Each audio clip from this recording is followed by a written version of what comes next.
Good morning, everybody, and welcome back. We have another incredible guest for you. As many of you know, it's been my opinion that over the last several years in particular, and especially under this NDP government in British Columbia, it has been literally a case study in institutional failure, in my opinion. Housing is completely unaffordable, public trust is eroding, and increasingly those who challenge the official narratives are no longer treated as participants in our democratic process, but rather a problem that needs to be managed or silenced. Today, I have a very special guest, Dallas Brodie, and there is much to discuss. She's a lawyer, a political leader, one of the filmmakers behind Making a Killing, which is the documentary that challenged the official narrative surrounding residential schools in British Columbia and dared to ask the questions and demand to see the evidence, the facts that actually backed up the claims that so many have made. The question many in power appear unwilling to confront. And the question really boils down to who benefits from the system as it currently exists. You know, the film didn't simply just critique policy, it actually exposed incentives and uncomfortable truths. And of course, the history shows that when incentives are exposed, institutions don't always respond with reform and or kindness. They respond by attacking the messenger in an effort to protect itself. So yesterday, Ms. Brodie was removed as leader of the OneBC Party. And as many of you know, I've had many experiences in the political realm, and power is an interesting concept. So the timing and the circumstances around that decision raised some serious questions, I think, about the power struggles and party dynamics. And I know she is going to shed some light on that for us today.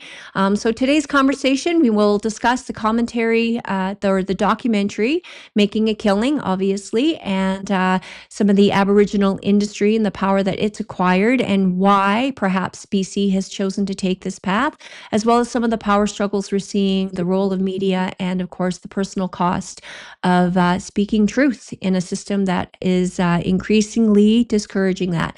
So, Dallas, thank you so very much for being here today. Thank you very much for having me on today. Well, you know, the timing couldn't have been better.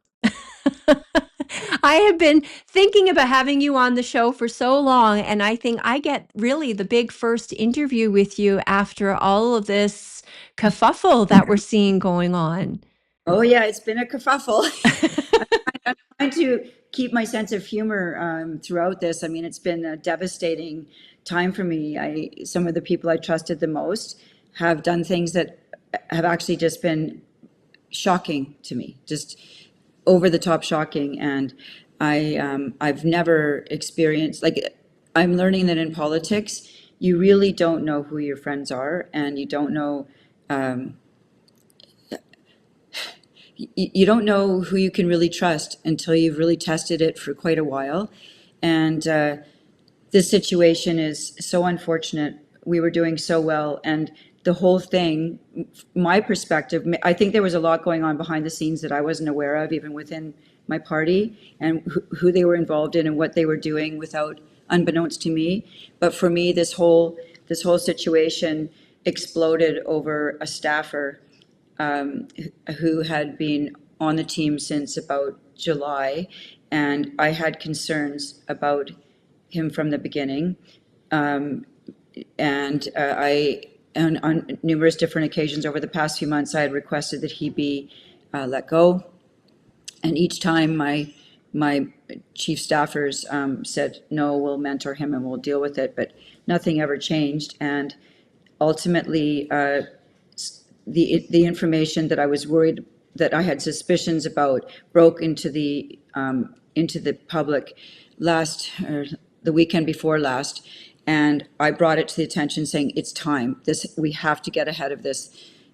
This staffer has affiliations that I cannot abide, and I was once again told basically that I was the problem. It was incredible, and instead of firing him, they fired another staffer who was a person of incredible principle, who said, look, we can't support these tweets this staffer's made.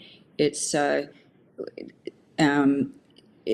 going to it's going to brand all of us. And it was way off. And so anyway, one thing, she got fired instead. And so this is what you were talking about, is shooting the messenger instead of dealing with the problem. And that is when everything changed. And I started just getting, frankly, bullied and cornered and ganged up on within the party, and told that my viewpoint on this was unacceptable, and that I had to behave and stop, and I couldn't abide that. And I said no. And I demanded that the staffer be fired finally in writing. My chief of staff did that, but then turned around and they rehired him in the party. So I was like, we need to get ahead of this story, because it's not you who's going to have to go on TV and answer questions about why you have this person on staff.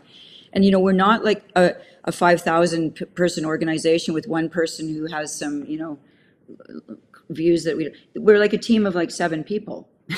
So I didn't even have the deniability to say I didn't know about this. So.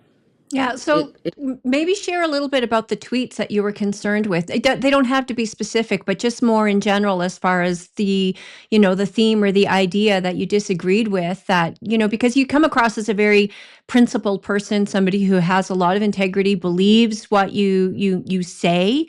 And I think for a lot of people, yesterday was a shock to see that you were the one removed as the leader of the party. It was a shock. The tweets involved communicating and supporting neo-Nazi viewpoints. Some of them were retweeting things like, "Who gives an F about the Holocaust?" It's all out there on the internet, so people can look at it for themselves. But it goes on from there, and and I was sensing within the party that we were slowly being pulled towards this viewpoint that I could not abide. And I'm like, look, this isn't my focus. What are we doing here? And it was constantly about the immigration, remigration, and his posts were a lot about only people who are of European descent should be in Canada. It was way out there, right? So nothing that I've ever ascribed to or believed in. And the thought that someone would say, "Who gives an F about the Holocaust?" And referring to the JQ, which apparently I had to look up a lot of the notations that he had in his tweets. The JQ is the Jewish question, apparently, and another one was the referring to Israel in quotations, which I know what that means. That it's a fake country or something, this type of thing. And so I don't know exactly what this staffer was all into, but I knew from my perspective, this is way offside, not even a question mark. And I didn't understand why my chief of staff and our executive director were pushing back against this. It made no sense to me. And then subsequently, I found out that this person was also communicating with people in the BC Conservative Party regularly and telling them everything that was going on in our party. Do you think this maybe perhaps was some sabotage for the OneBC Party? Well, I'm almost at the point now where I would believe anything. I've never believed in conspiracies, and I never thought people would actually spend their time going to do evil things like that. Like, don't you have a better life to live? But I'm finding out that there are people, operatives, who are specifically sent in to do things. Yeah. And yes, this does have that feeling. I can't say for absolute fact, but how could this happen? How could a nice party that we had principles and really great ideas, and then suddenly I'm being sort of pulled over to a point of view that, no, I'm not going there. We've got other problems that we need to deal with in British Columbia. Why are we dealing with this? And it was an unrelenting demand. And when push came to shove on a tweet in the final week in the legislature, and I said to him, I'm not doing that. And he just said, you're never going to go anywhere. This staffer starts telling me, you're just going to be a Mitt Romney loser. You're never going to be anything. I'm like, what? I'm not trying to be Donald Trump. I'm trying to be Dallas Brodie here in BC, trying to focus on the issues that British Columbians have. We have our own specific set of problems in this province. But it became quite heated, and I couldn't believe this was being allowed to take place, and that my chief of staff sat there allowing this to go on. And I started realizing, I think everybody agrees with him, or my two principal people agree with him. But the other rest of the staff didn't. And so this is where things got heated, and it's very unpleasant. And I'm, I just have to accept that this is what's happened, and I'm going to keep fighting. And right now they removed me as leader, it's true, but there's an offer open from them to take the party over. And so we're dealing with that right now, because what I would like to do is keep the party. And even if I'm all alone with OneBC, at least if people want to come and join me, they can cross the floor and join me, or I just continue on, and I will still be a force in that legislature. And we've got candidates who are relying on me to maintain OneBC. They came out to an event yesterday in Langley, Jim McMurtry and James Davison, and we had 100 people fill like a barn on someone's property in Langley. It was incredible. And so, I can't just give up at this point. A lot of people have put their hope in me, and it would be great if Tara would come back, but I don't know. I don't know what she's got in her mind at this point. But I just have to keep fighting, and moving forward. And I am a fighter, so I'll keep going. Well, scrappy is good in this industry, because as you and I were talking before, politics is not very ethical. My personal experience with politics, and my audience is very well aware of my background in aerospace and defense, as well as in money, financial matters. I owned a securities investment firm for the last 20 years, and I have found politics to be the most immoral, unethical, and untrustworthy industry I have ever been in. Power, it seems, truly does go to people's heads. It is what you just said is exactly. You're just like me. I practiced law for years. I've always worked in very principled environments where you do not do things like this. I mean, at the Law Society, it's called conduct unbecoming. Yes. And you can be in trouble for that. But the people will come up to you and actually pretend to be your friend and be super engaging and friendly, and literally turn around the next moment and go and like stab you in the back, right? Just walk down the hall and do it. I have never met people like this. Honestly, I've never met people like this in my life. It truly is a swamp. It is everything people said it was. And I don't know why people are so obsessed with power. Why don't you just do the right thing, get into office? I mean, power shouldn't be this glamorous thing either. There's work to be done, and stop going on trips and doing all this stuff. And PR people, would you please fix the roads? Would you please fix the hospitals and get out of our faces? Like, I don't even want to hear about government. If I were premier, I'd be like, you don't want to see my mug on the TV. You need to be getting back to work and make sure that the taxes are lowered. Make sure that the roads are working. Can you please get the hospital working? They don't want to hear you blah, blah, blahing on the TV. They want this stuff to get done, and you should be in the background. It's amazing how politicians, don't you see? I mean, we shouldn't have to see their face on the paper every day. We should see the business people, the people who are doing something. I mean, politicians are there to make sure that the system works for the people who are producing things in BC, not to be the main event. It's all backwards. I knew I was going to like you. I just knew, but it is so true. Power should be a burden. It should be such a responsibility to bear that, nobody wants to seek it. And yet they all seek it because it's the photo op and it's opportunities, right? And it's very self-serving. And so one of the things I've always advocated for was, and I'm going to steal a term here because I speak with Bruce Party quite a bit, and his term has been an amateur government. People like you and I who have had careers, professions, who do their civic duty. And it is about, how do we keep, the electrical lines running so people can heat their homes, get the big projects, but, stay out of people's lives for the most part. Yes, we need the whole thing is that government has taken over our lives. I don't remember it always being this. I mean, I was born in 62. Here I am now, and I'm thinking, what has happened? They're in every aspect of our life. Everywhere you go, there's a government sign. There's a thing. Just leave us alone. Like, just stop, would you? And let people run their lives.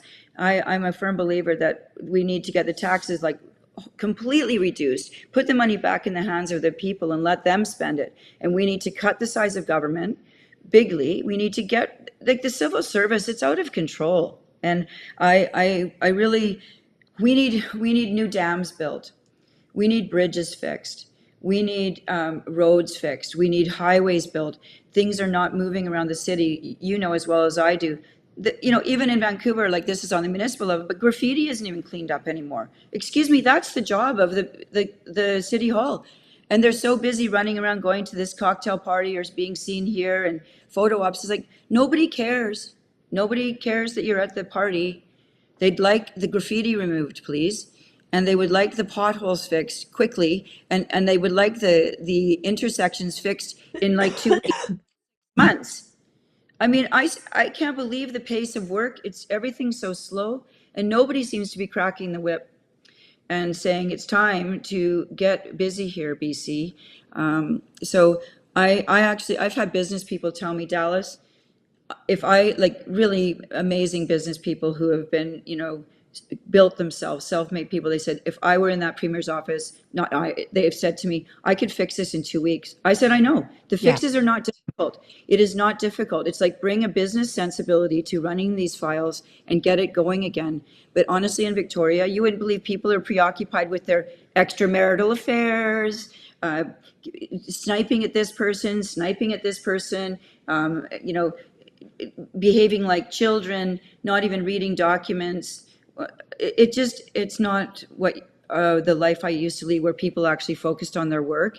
And it's not about the politician, it should be about the deliverables and what's going on here.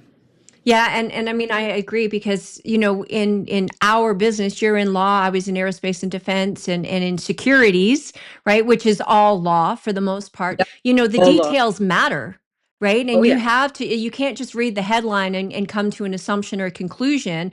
And what I found in politics, you know, they have all these lengthy bills. People read the headline, they get an executive summary, and they don't read the details. And you know that's very problematic because we have politicians, you know, that literally I find it's been the administration and the bureaucracy that's been running the institution. So, you know, you've got the wolves, you know, or the fox, as they say, running, you know, the hen house. You do, and like you know, you're living in your neighborhood. I know this is municipal, but suddenly a barrier goes up on your street, or a bike lane is put in, and you ask yourself, wait, who asked for this? Who planned this? Where was the discussion about this? We didn't want our street blocked. We don't want it to be dead end. Why are you changing it to be one way? I mean, who is making these decisions? It's not the mayor. It's not, there's no consultation with the people. It's being done to you. And you're not being given any choice anymore. And you're right, the administrative state, that's the word that's used in the States a lot, but I would say the same thing exists here. The administration is the permanent government, and we just come and go, and they're running things, and that's the problem. And they're all embedded into these places, and they're not accountable to anyone. Like there was a time when you had the phone call names and numbers of everybody at City Hall, and you could just call people. That doesn't exist anymore. You don't know who's in charge of what. You can't just phone some up and say, hey, Joe, why are you doing this on my street? Knock it off. You know, this doesn't happen anymore. They're well protected and they're deeply in the background, and you can't find out who's making the decisions. And I believe this goes on at the provincial level as well. And, you know, when people like me come along, there's a big threat to established systems, because I would call it out and say that's enough's enough. We can't keep going in this direction. I mean, right now we are in big trouble with our economy, as you know. What do you see as the biggest issues right now in BC? So what are your biggest concerns that you've been focused on? Obviously, you did making a killing, Yeah. which, you know, that's a huge industry in and of itself, and we'll get to that in a moment. But aside from that, what are some of the big sort of issues for you that you would hope to tackle? There are cultural and economic issues that are really important right now. It's not often that cultural issues are affecting people, but when I go to an event and I talk about we need to get SOGI, DEI, and all of these things out of our publicly funded classrooms and universities, the place explodes in applause. That one, it like more than even me saying we got to cut taxes. The takeover of our children and the interference in parent-child relationships is extremely dangerous, and it's on steroids in this province right now. It doesn't show any sign of slowing, And that is a major cultural issue. And DEI, of course, is a hiring system that says they only hire based on diversity, equity, and inclusion. And that means that you don't get positions based on merit. You get them based on your skin color, your sexual preferences, or your, other numerous things that which are ridiculous. Because we all know that if you're going into med school, I don't want someone who's not really skilled handling the scalpel. I don't care what their sexuality or their ancestry is. I want the person who's best with his fingers and handling a scalpel. Same with like any job. I don't want a pilot who was hired only because she was a woman. I want a pilot who's the best pilot. And this is what's happening over and over again. There have been advertisements, I forget which university it was, all these positions were saying you can only apply if you identify as Black. There's been other ones saying you can only apply if you identify as transgender. I mean, what the heck is going on here? That's blatant discrimination. I have a business, imagine if you have you're renting to someone and you're a landlord and you had those questions on it. Yeah. Right? They're doing it at all the universities. My daughter's just applied to universities across the country. They're asking them their sexual preferences on the application forms. Yeah, things in which is really none of their business, nor should they even be concerned, let alone asking. There was a time when you couldn't even ask people's age. Yeah. Can we go back to that? Yeah. And now they're asking. But this is, okay, so that's one of the major things, is to pull this stuff out, root and branch out of our institutions and return things to a normal merit-based society. Most people want that. That's what most people want. I just was at an event yesterday. It's several questions. It's like, we want meritocracy. We don't want this, because what that does is it lowers the competencies of all of the institutions, because, you're not doing it based on who's the best. You're doing it based on these other weird categories. But what's really interesting, though, is not everybody does want that, because that means people have to compete. So there are people in the system, especially government-funded systems, institutions, that do not want to have to compete on merit. They like their tenure. They like their, lowest common denominator. And, I remember I worked my very first job, and it's the only one that I really had where I didn't work for myself. And I was told at one point, Nadine, stop doing so much. You're making the rest of us look bad. So there are people who do not want to compete. And the joy, to your point, with when you have to compete, that means you are constantly yourself having to improve. Like, you have to be a better version of you tomorrow than you are today, and then a better version of you the next day than you were the day before. Because, and the beauty of that is, I use the example of teachers. If you are the best teacher and you're constantly improving and growing as a person and as a teacher, then you have the best students. If you have the best students, we have the best citizens. If we have the best citizens, we have the best nation. So, this whole idea that somehow everything has to be fair and equal is destroying our children, our future, destroying our economy. It's destroying our way of life. It is destroying our way of life. And I'm sure people who are listening will notice, you'll probably notice that things aren't getting done as quickly as they used to. Mistakes are being made. Things are not, because they've actually got people who are incompetent in positions. This is what's happening. They don't know what they're doing. And then I've noticed that all of the calls you make now, they're saying, we will not tolerate any abusive language. Or I'm like, that never used to be required ever in the history of my life, and suddenly people are getting yelled at. Well, maybe there's a reason for that, and you should look at the basic reason why people are feeling so hostile and angry. Maybe leaving them on the phone with a please press button number 1 for this, and endless goes around with menus. It's just driving people insane. So anyway, that's a major issue, is that cultural Marxism that's been creeping in. That's what it is. It's got a name, cultural Marxism, where they focus on equity instead of equality, because equality assumes that we are all born equal with gifts endowed by our Creator, and then it's up to you what you make of those gifts. Equity means that there has to be equal outcomes for everybody, regardless of how hard you work, and that is communism. So basically, that says whether you even deserved it or not, everybody should get an A. Well, what does that do to the people who want to achieve? Of course, it makes them go, well, screw this. I don't want to, why bother? You know, it's really a defeatist thing and it takes everybody down. So competition does make everybody do better and try harder. And so that's one thing that's really big. The other thing is that the economy, we have a real problem right now. There is no capital coming into BC, and a lot of capital is leaving. And you're a businesswoman, you know how easy it is for capital to move. I often say there's no big alarm bell that warns, okay, 7 billion left the province today by Mr. blah, blah, blah, who's taking his money to Texas. There's no like saying, what, we lost 7 billion today. Whoops, we lost another 2 million today. But it's leaving. I have a friend who's a tax lawyer. I said, so what are you doing these days? And I said, what's going on? I said, are you doing much of that tax planning for people who are leaving? He goes, all day, every day, all day, every day. I said, you really? He said, yeah.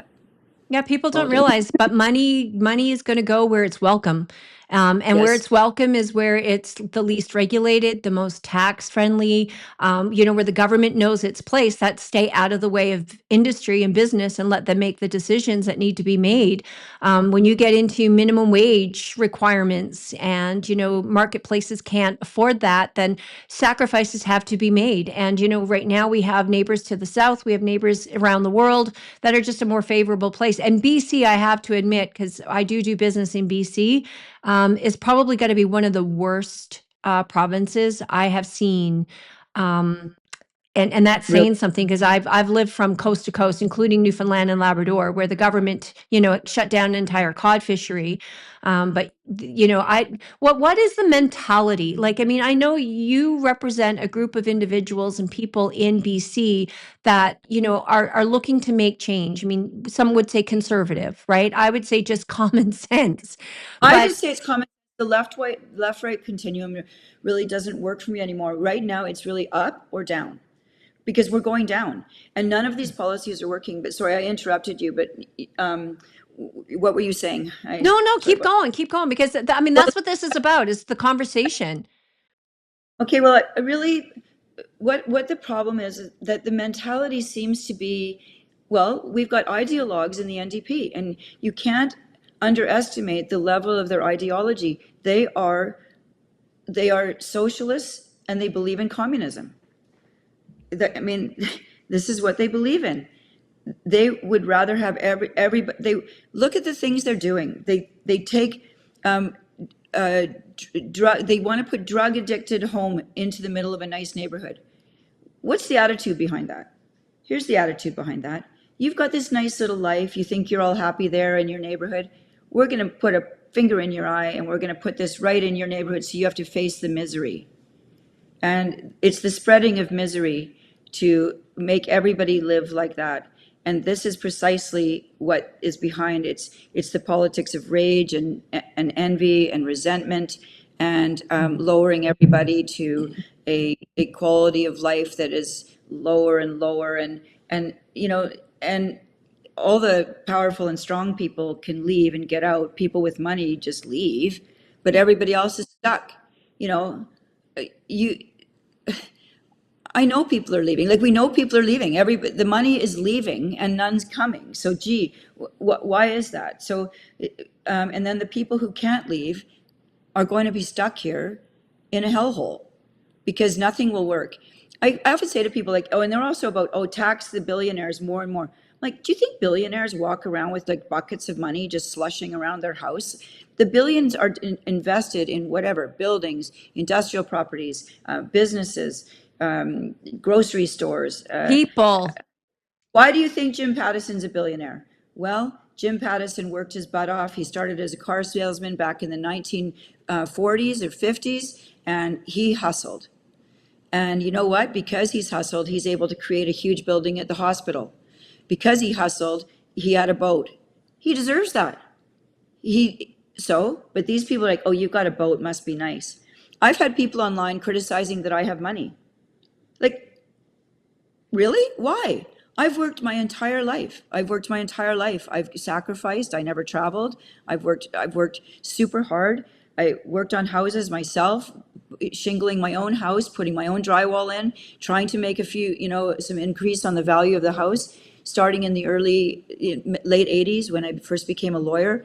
I've worked the whole time. And then people seem to think, but actually they should say it's good that someone who has some money is in politics because I'm not here for the money. I don't need the pension and I don't need to be doing this. But I love this province and I am shocked to see what's happening. Nadine, we should be so rich here and rich in the sense of booming business, abundance. For example, they're telling people, oh, we have a scarcity of water. A scarcity of water in British Columbia. Think about that for a minute. Like, think about that. We only have 5.9 million people even living in the whole province.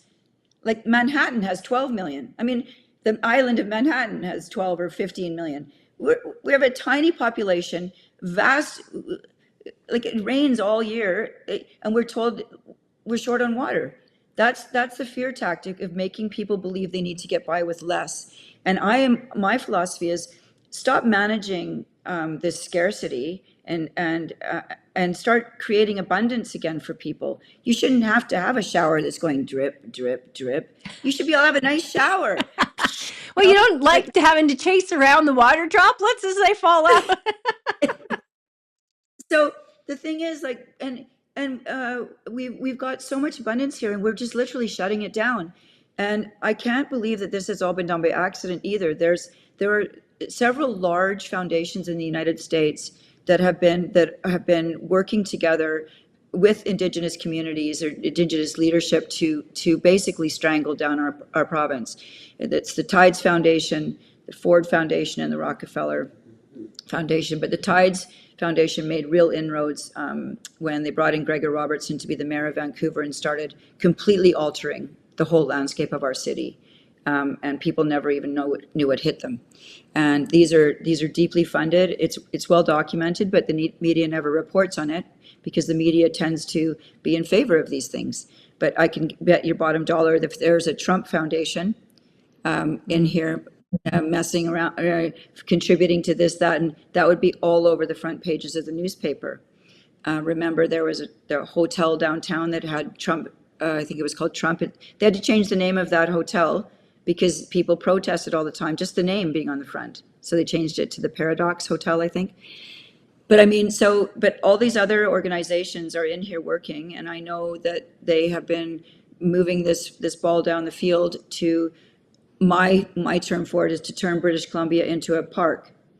Well, they're looking to turn all of Canada, in my opinion, into a park because it's not just BC. It's just I think they've been more successful in BC. And I think there's a number of reasons for that, having the fact that, you guys don't have treaties and, you do have access to tide water. So, you've got a little bit more influence and power being in British Columbia than, say, somebody like Alberta does. But these NGOs, I totally agree with you, are certainly a problem. And the worst of it is they're funded, most of them, with taxpayer dollars. So we are doing this to ourselves. You touched up on a couple of things.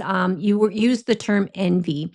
I see this all the time. If it, I don't mind people who are like jealous. Jealousy is one of those, oh, I love that sweater. Where did you get that? I have to have one. But envy is if I can't have it, then you can't have it either. And it's pure destruction. I definitely know why it is one of the 7 deadly sins, because Yes. there is nothing more destructive than somebody who seems to think that they are entitled to what you have just because you have it. It is a very dangerous philosophy, but resentment and envy has been used by, revolutionary movements throughout the ages to topple governments. It's the most motivating thing. Get people resentful and angry. How come I don't have that car? How come it's toxic, and it works, and they know that. And this is what's going on. And I would like to say to people, even if you took all the money away from the head of Lululemon, or if you took it all away from the head of Aritzia, or if you confiscated all of Jimmy Patterson's money tomorrow, that would pay for government for like 2 days. Yeah. Yeah, it would just be gone. It's not going to make you any richer. It's not going to fix anything. It's just going to be gone because they're operating businesses. You might have a net worth of X, but it's invested in things. It's not, like I said, you don't walk around with like bags of gold. There are benefits from working hard and making money. But, you know, the vast majority of these business people are extremely careful with their money, and they're building and they're employing people. And we need those people desperately. We really, Mhm. really need, we can't exist just on Starbucks. And right now, we're not even doing, there's no mining coming in. Forestry's been literally, our sawmills are closing. We keep hearing about it. Another mill closed, another mill closed. Why? They can't get any fiber. No fiber in BC. Have you driven just get outside of Hope? I mean, we got trees coming out of yin yang, and trees regrow. And what are we saying? We don't have any trees. Yeah, the most I, renewable resource in the world. I don't like the look of a brand new clear cut either, but after the clear cut comes replanting, and actually the deer and the animals benefit from, and it cuts down on forest fires as well. It's not, it can be managed and done in a sensible way, but we've just gone, remember, we've jumped the shark on this. I mean, we're way past the point where we've almost shut down the province, and now, and everything has to get consultation from Indigenous groups and environmental assessments, and this is the problem. Well, it's not To even open, consultation anymore. It's consent. And no, that's where the danger, in my opinion, has come. It's one thing to consult with, as Mark Carney likes to say, the stakeholders. But it's another thing when you start requiring consent from a very small group of individuals who don't always have a vested interest or an aligned interest with, you know, the activities that are happening. So on that note, like, where is the money going? So this is the problem. We're seeing this in so many ways now. Government is just growing. We're seeing the private sector shrink. Money is leaving. It's leaving Canada, not just BC. And it seems like government's response to everything is just to double down on the mistakes that they made. So yes. where is the money going and how do we fix this? And then I want to move on a little bit and talk a little bit about your documentary, because I think that gets into some of the weeds there as well. Well, when you say where is the money, like our money, our taxpayers, where is it going? Yeah, like, I mean, I know on a federal level where it's going. I know here, Alberta, provincially, but you know, where in BC, like, where is the money being directed? Like you said, there's no mines, there's no forestry happening. The capital is leaving. So, like, where you guys are collecting taxes, you know, you've got deficits that you're running. Where's this money being spent?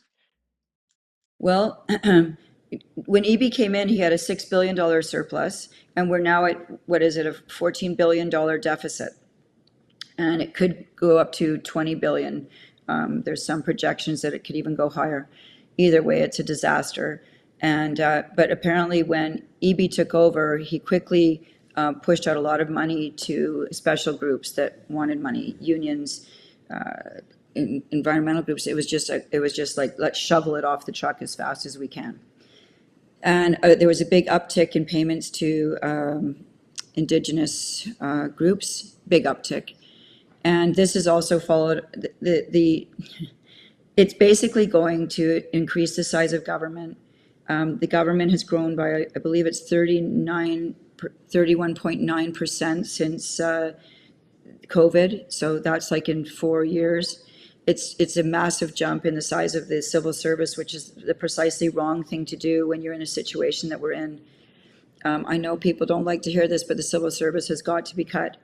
It's taking us down because each of those civil servants, there's a pension that has to be paid at the end. These liabilities that are going to be out there, we won't be able to afford them, particularly if we don't have the GDP increasing in this province. So we're swirling down. So the money, it's being pissed away. It's being pissed away on things that are non-productive, and that's where I see it. And I think that even politicians are paid too much. I think everybody's been paid too much. I think that it's out of control. And I find that the NDP doesn't talk about this kind of thing at all in the House. Every second or third word is First Nations. Well, I mean, I think they don't even understand. So, I mean, I having worked in finance and understand the economy, you speak to economists every day, you're talking to accountants, you're talking to lawyers, and we understand how, the money flows, how the money works, what's required from an entrepreneur. When you're in business, you see all the mistakes that you make because you pay for them directly. And unfortunately, with government, they don't understand. They think they're being productive. And the definition for me of productive is, you bring a dollar to the table. So the government, and this is where I think so many government employees take offense, including teachers. And here, like in Alberta and BC, I think your doctors are paid on the taxpayer's dollar. And it's not that you don't add value. Of course, you play an extremely important role, but it's one where that would have been better off served in the private sector where, the money is generated and you're paying taxes on that to fund the activities. Vice, you now become the activity that we're funding. So this is where I think even people don't even understand the definition of productivity from a standpoint of government versus the citizen. It's the entrepreneur that brings the dollar in. It's the businesses, and then anything the government touches, whether it's an NGO, whether it's doctors, lawyers, or not lawyers, doctors, nurses, and teachers. You are an expense. You are a liability. You're not a part of the productive. And that's not to say you don't add value, but you're not producing anything. And people look at me all the time, they go, oh, but we pay taxes too. But you're paying taxes with my after-tax dollars. It doesn't work that way. Right. And what you need is a really, really thriving business community so that we can afford to have our doctors and nurses paid well. I don't want underpaid doctors, which is another problem we have right now. We don't pay doctors enough here because we're paying too much on administration. Apparently, the number of nurses that are trained nurses are doing administration now. It's amazing what's happened. I've been told that there's more space for administrative offices in the new St. Paul's Hospital than there is space for patients. Think about that one.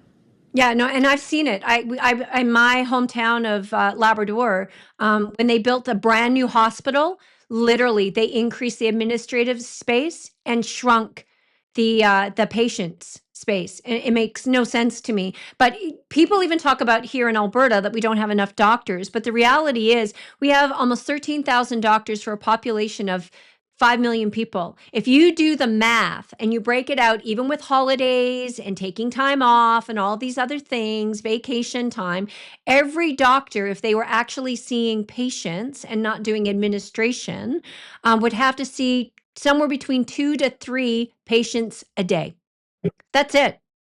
Like, it's shocking Well, for most people to hear that, but that's the reality. So it is not that we don't have enough doctors. And in many cases here in Alberta, it's not even that we don't pay them well enough.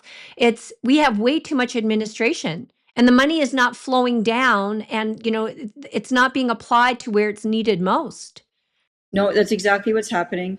I've got many friends who are doctors who tell me the insanity of what's going on in the hospitals right now. Mm-hmm. One sent me an estimate. He counted up a day of going to meetings, and he calculated how many minutes a day they were spending doing land acknowledgements.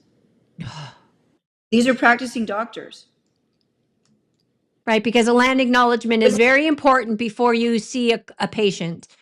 Right, and the land acknowledgements, they're stuck going to all these meetings, and each meeting requires a 10 or 15-minute land. Like, it really is happening like this, and people are, like, someone sent me a whole spreadsheet saying X number of hours this year were spent in the hospital, like, 5,000 hours were spent doing land acknowledgement. Like, he had his whole thing detailed out based on what the average was per day. It was really amazing. You sure he's not And a so, lawyer and getting paid by every 5-minute increments? yeah, yeah, I know. I used to have to record each 6 minutes. Yes. It was, yeah, and you'd have to fill it in. It was really hard to do, and I was required to meet, billable hours per year. Actually, I was doing securities law back then. I started off in corporate and securities work, which is a real grind, right? Those prospectuses and dealing with the Securities Acts, it's extremely complicated work, Yeah. and you can't get anything wrong. And I remember trying to, you'd have to bill each hour to each client, and they would look very carefully at that bill and say, people, but to make those hours, I remember that the last law firm I worked at wanted 1,800 hours a year compared to the previous firm I was at, wanted 1,500, but this one was a really high pressure firm, but it was a great firm, 1,800. But what they really wanted was 2,200 hours a year, which meant that you were in the office till 10 every night at least, and you were in all weekend. And but you got paid well, and but your clients, when they needed you, you got in there and you got that work done, and that's the way it was. But that's hard to do that. But you've got to be producing, otherwise you get fired. You know. Yeah. Okay, so let's shift gears here a little bit and let's talk about your documentary, because obviously, the OneBC caucus, the team that, you thought that you could trust, they were a part of all of this in the making of this film.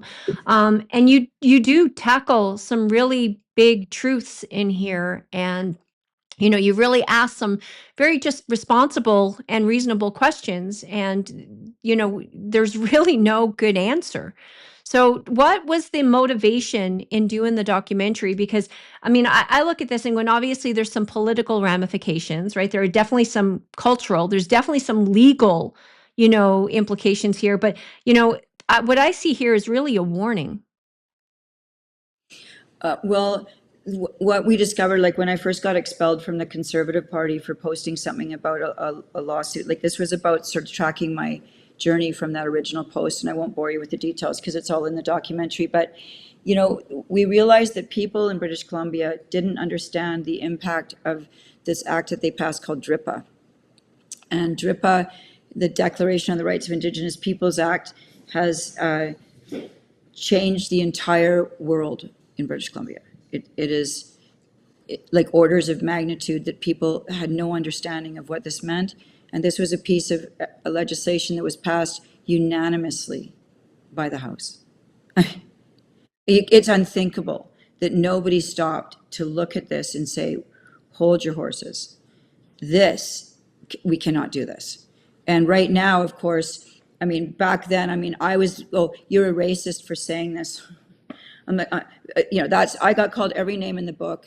Oh, that's really fun, right? And then, but I thought, well, I'm not going to stop saying this because I know my heart. I know, like, this isn't about race. This is about the citizens being completely ripped off, and people are losing their private property rights now. And I knew this was coming, but so I lost my train of thought there. So the DRIPA, like, so the fact now that the Conservative Party of British Columbia is demanding, under their interim leader, Trevor Halford, they're demanding that the House be recalled to repeal DRIPA immediately.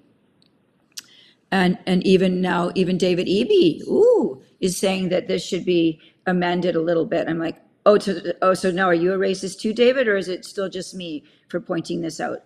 So Eby is now on the ropes. He's got big problems here because he knows, but he's got who's barking at him from the other side. You touch DRIPA and we'll blockade every road and bridge, and that's the chiefs. And so they've got serious problems, and I'm just sort of sitting back and eating my popcorn, going, well, isn't this hilarious? This was your idea, this was your ideology, but like often with ideology, they don't think about the details of what this actually means to people's lives. For example, the ideology that signs should be replaced of people who were offensive in the past. In my riding, there's a street called Trutch Street. Trutch is a desirable address. It's well known. It's been there forever. And earlier this year, they changed the name to something that's indecipherable and unpronounceable by people who live here. And that's in the documentary as well. And they didn't think about, now they're elderly people, and all these people who have to change all of their identification now, which is going to take them so much time to have this new language. Like, it doesn't make sense. But they were just bolding ahead saying, we're going to erase Trutch's name because he said some mean things back in the 1800s, and we want to replace it. And they did it.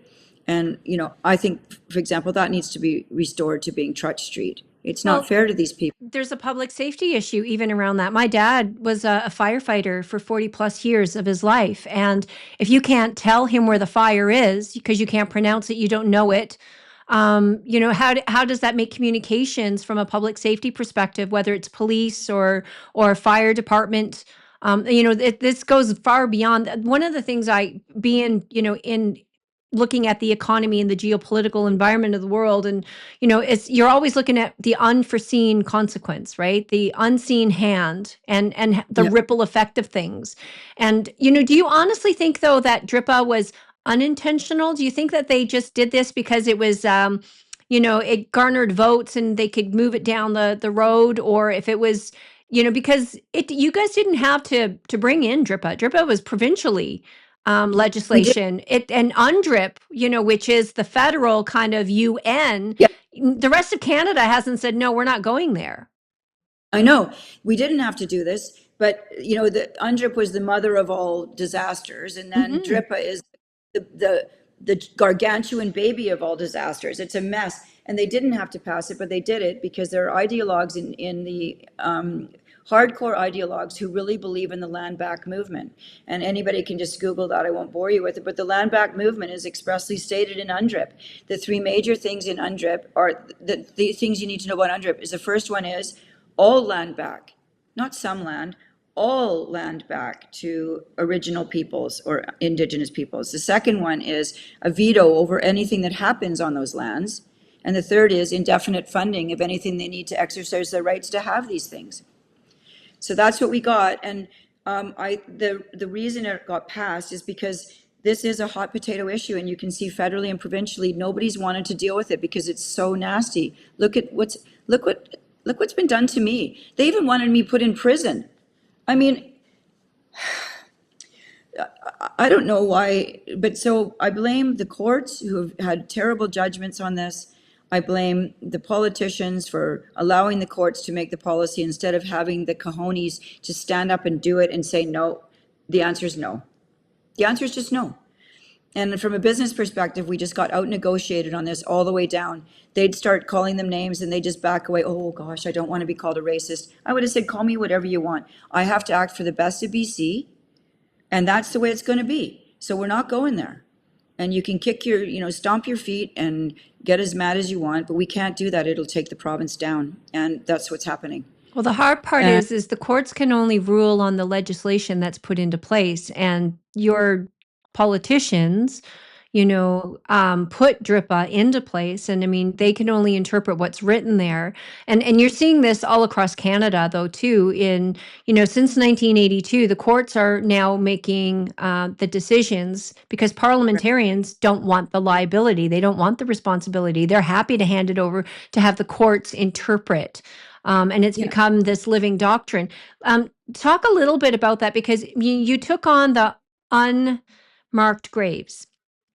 And, the majority of Canadians, because if you read the headlines, you would have thought that, oh my Lord, there's these mass graves, with all these little children, that it's definitive. There was no doubt, in the media's mind that they existed, they were there. And nowhere in your documentary, and you guys dug into the research, you've dug into the reports, nowhere have we uncovered any unmarked graves. no, nowhere in Canada. And approximately, and that followed this announcement, this fake, it's now been proved it's not true at all, that there were 215 children murdered and put in a mass grave. That's a pretty big act. That's like a horrific accusation. And on the strength of that, the flags were flown at half mast for 5 or 6 months. Trudeau said he'd leave them down for as long as Native people wanted it. Then he said and then they got funding, big amount of funding to do digging. And the number, I believe, earlier this year was about 320 million had already gone out for digging. There were supposedly about 700 plus sites that were going to be investigated. And wherever digging was done, there was none funded. So a lot of the funding got pulled in March, and they said, because nothing's coming up. But Kamloops itself, which was the ground zero for this story, that band demanded money to do the excavations, and it was $12.1 million, and the money was earmarked for that, and they didn't do any digging, but the money got spent. And so my position has been the money needs to be refunded with interest at the rate that the government charges us when we don't pay our taxes on time, which is approximately 8%.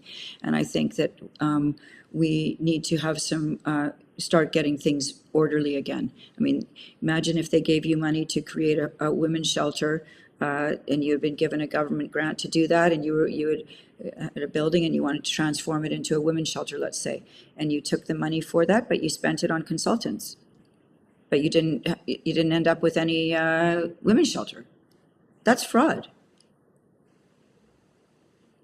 Yeah, it is fraud. And we're seeing it, though, in government everywhere you turn around right now at every level, whether it be Yes. federal, provincial, and or municipal. You're seeing a lot of special interest groups that get a lot of money and really not a lot of results or a lot of value for that money. So, but one of the things I think you hit on there was the accountability, and there's certainly a lack of that. The one thing in the documentary that you did, like what you've had a lot of political experience, and this weekend in particular has been, a bit of an eye opener, I think, for you.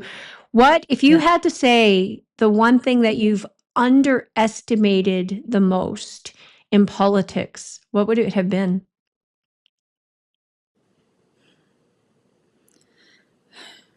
The complete lack of ethics, and standards of behavior. It is grotesque. I've never seen behavior like this in my life in any workplace I've been in. It is almost, well, it's disgusting. And people would be shocked if they saw the time wasted and what goes on over in that legislature and the behavior of people. I've seen even people drunk in the legislature. I've seen people like I've seen a lot of stuff there, and just like the terrible betrayals, the undercutting, the control, and I can't help but believe that a lot of what's happened this week has been about somehow to take me out, and because I'm unrelenting in speaking honestly.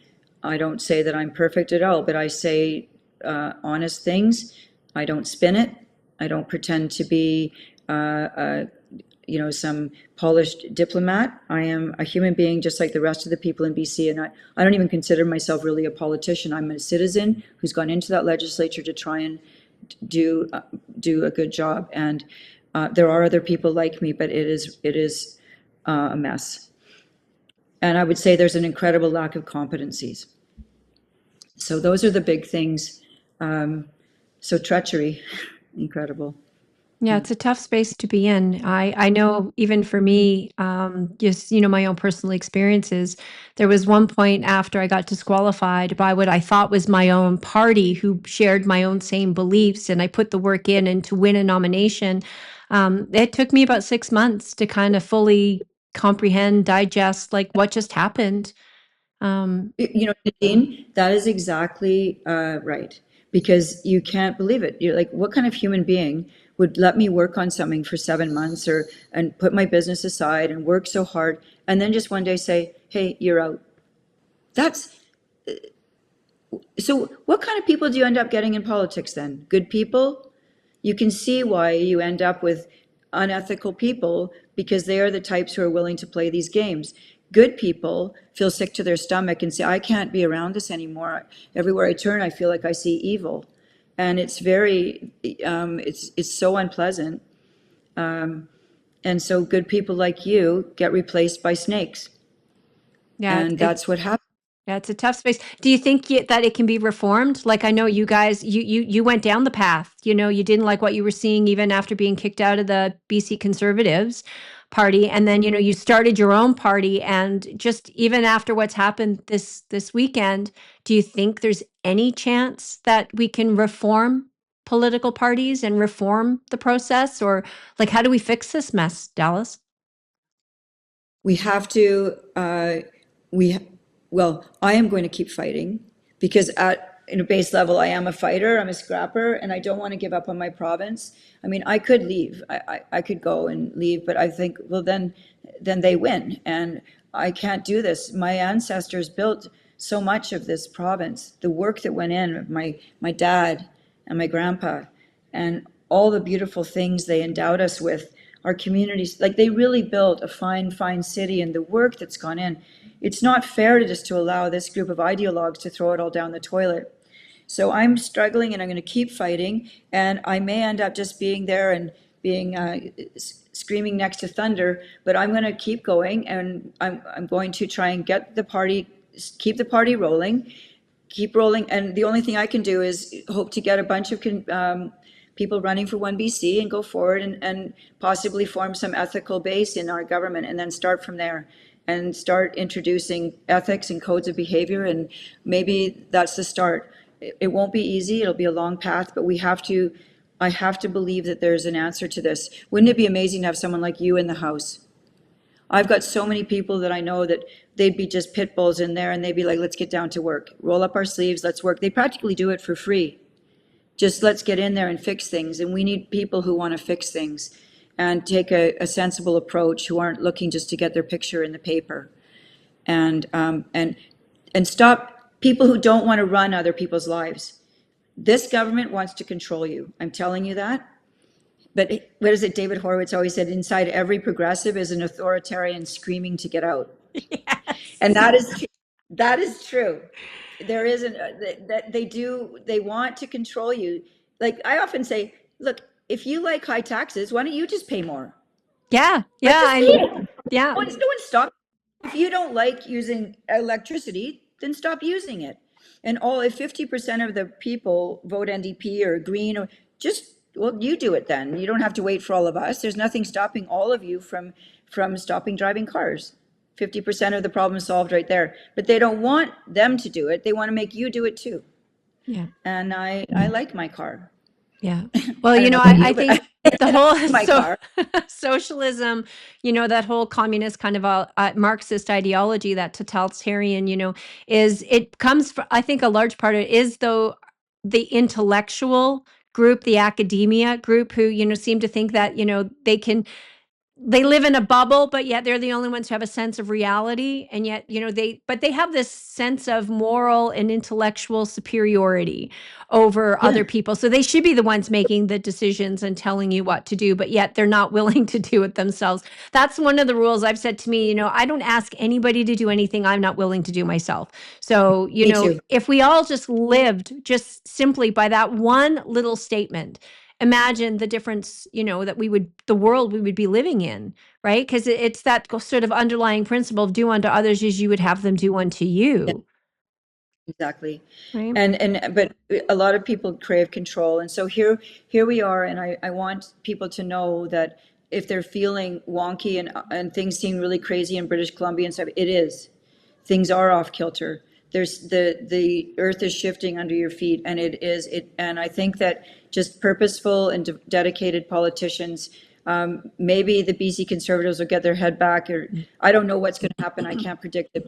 I'll keep fighting, keep speaking, and maybe just speaking and pushing that what you're doing, for example, super important work, because it's not just about Dallas Brodie or it's not one politician, it's everybody. And I like to remind people is to use your agency, do something.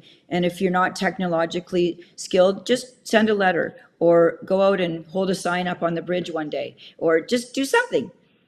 Or go and, spray paint that graffiti off, or start fighting back, or whatever it is that you can do. And also connect people, talk about things, be willing to bring up difficult topics at the dinner table, even if you risk a difficult conversation. But the silence and everybody being cowed into silence is a big part of the problem. So we need to step up. And I've also said the next time you're at something and they're doing a land acknowledgement, stand up and say, nope, nope. And you'll find if you do that, other people will stand up with you. I know it's hard.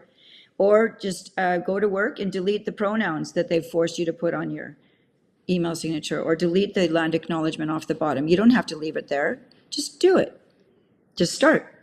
Those are little tiny things that people can do to say, I'm not happy with how this is rolling out anymore. And I actually believe that all British Columbians need to be governed by one law, no race-based laws anymore, and we need to move forward on that basis. And I know a lot of Indigenous people agree with me. It's just the chiefs and council who are wanting me to be imprisoned. So it's not, because in our documentary, we have two very, very brave Native guys who came on and spoke to me. Yeah, well, I And mean, I wrote an entire book on how I think we could have a freer, more prosperous nation here in Alberta, and it certainly applies across the board. But it starts with one rule of law has to apply to everybody equally. If we don't have that, we already have a two-tiered judicial system and a two-tiered, DEI and all this other nonsense where special privilege is given to one group over another group, then it never ends, right? The rule of law in particular has to be blind justice. It can't be color or hereditary or any of that stuff. So, it's been an absolute pleasure. I don't sorry, want the to, I movement. could keep you here all day chatting. I know you're fighting with Well, maybe the sun coming in the through your sun is window. coming up, and but I just want to thank you so much for doing what you're doing, Nadine. It takes guts to step out and speak. Believe me, I know. And brave people are encouraging other people to come forward, and you're brave. And we need people to find their courage. And remember, being brave means you have to be afraid first. So you have to feel the fear and say, I'm going to do this, because it is scary. But I've found that the more you do it, the easier it gets. And it's super important that Canadians reclaim their agency and their courage, and no silence anymore. None. And you have to speak up, because they're winning by making you feel ashamed of yourself. Well, silence is compliance, right? And Yes. I read Alexander Solzhenitsyn's book on the Yes. Gulag. And, the one thing that I took away from that is do not partake in the lie. So if you see it and you disagree with it, then you need to speak up, because silence is truly compliance. And we have a government that runs on consent. And so if you are silent, they see that as consent. So even like to your point, get a sign, remove the pronouns, send a letter. All of it matters, because it goes to show that you are not consenting, and you're fighting back against the system. And the only thing that works, in my opinion, with politicians is threaten their positions, right? You need public pressure. Because that's what their Yes. job is, to get elected and then to get reelected, right? So you need to be that threat that says to them they're not going to get reelected. And I love your courage. Courage for me has always been, I tell people all the time, courage is contagious. Courage is contagious, and your courage gives me courage. And I will now go into my day feeling even more emboldened by the strength of an amazing woman like you, with your amazing background. And so, and people listening, I want them to feel encouraged to try to, in any little way you can. Everybody has different abilities, right? So I feel weird because I'm moving around a lot. Sorry, the sun You is know just what? beating in, God but is just shining his light on you right now. And thank you. you're illuminated, which case it's contagious as well. So, Okay. I want to thank you so much for being here this morning, because I think it's really important for people to hear what it's like from the inside, and to hear it from you directly, what's going on with some of these power struggles. Because otherwise it's all hearsay, and I like to hear it from the source. And so, I think you are an extremely courageous woman, and, I am here, anything you want, you need, you say the word. And I've got friends who will attest to the fact that I've been there when they've needed me most. So, Thank you so much, Nadine. Well, it's an honor to speak to you, actually, and I really appreciate you asking me on today, really. So let's do it again, okay? we will indeed. All right. There you go, everybody. Dallas Brodie, you've heard it from the source. Some of the power struggles that are going on, some of the issues around government from the inside, somebody who has that in-depth knowledge and perception of, the inner workings of politics. And so if you like this video, obviously, please do share it. Share it, this one in particular, because I think it is very important for people to understand the complexities and the challenges that you are faced when you do speak truth, especially in a system that does not appreciate being challenged. So have a great day. Do like, do share, put your notification button on. If you care to donate, keep more content like this coming, please do. And you know what? God bless you all.